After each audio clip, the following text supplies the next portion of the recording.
ইংরেজদের গোলামি থেকে স্বাধীনতা পাওয়ার পর ভারতের টেকনোলজি ক্ষমতার সামনে চীনকে মাথা নোয়াতে হয়। এমনকি জার্মানির অনেক দিগ্গজ টেকনোলজি কোম্পানি ভারতের টেকনোলজি কোম্পানির সামনে ফিকে পড়ে যায়। আসলে ব্লুমবার্গ নিজের রিপোর্টে এটা প্রকাশ করেছে, বর্তমান সিচুয়েশনে গোটা দুনিয়া যুদ্ধ আর্থিক মন্দার ভয়ে কাবু হয়ে রয়েছে। তো ওদিকে ভারতের দিগ্গজ টেকনোলজি কোম্পানি একটার পর একটা নতুন রেকর্ড বানাচ্ছে, কারণ যুদ্ধ মন্দার মতো সিচুয়েশনের মাঝে ভারতের কাহিনী বিশ্বের অন্যান্য অংশগুলোর থেকে অনেকটাই আলাদা বলে মনে হচ্ছে।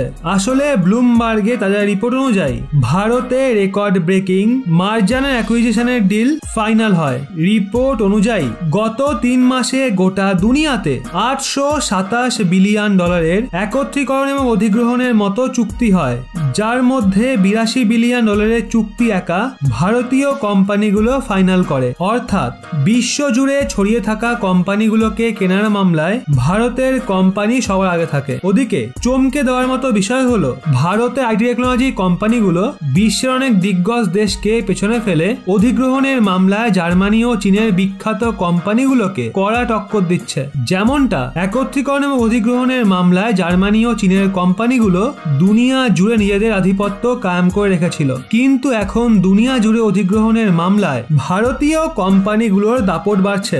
আর গত 3 মাসে রিলায়েন্স, আদানি, টাটা, এল&টি, পিএনবি, এইচডিএফসির মতো বিখ্যাত কোম্পানিগুলো প্রত্যেকটা ক্ষেত্রে দুনিয়া জুড়ে কোম্পানিগুলোকে কেনার মামলায় ভারতের দম দেখিয়েছে। মানে আজকের তারিখে যদি দুনিয়ার কোনো কোম্পানি বিক্রি হওয়ার জন্য তৈরি থাকে, তো ভারতের কোম্পানি সেটাকে কেনার জন্য তৈরি হয়ে বসে আছে। আর এখন ভারতের ক্ষমতার আন্দাজ এর থেকে করা যেতে পারে যে দুনিয়া জুড়ে অধিগ্রহণে ভারতের একারই অংশীদারিত্ব 10% রয়েছে। আর এখন দাবি করা হচ্ছে যে কেবল আগামী 2 বছরে দুনিয়া জুড়ে ছড়িয়ে থাকা কোম্পানিগুলোকে কেনার মামলায় শুধুমাত্র ভারতের অংশীদারিত্ব 20%-এরও বেশি হবে। আর যদি এমনটা হয় তাহলে ভারতের জিডিপির বিকাশেও একটা বিশাল স্পিড আগামী সময়ে দেখতে পাওয়া যাবে। তো বন্ধুরা, এই নিয়ে আপনারা কতটা আশাবাদী কমেন্টে অবশ্যই জানান।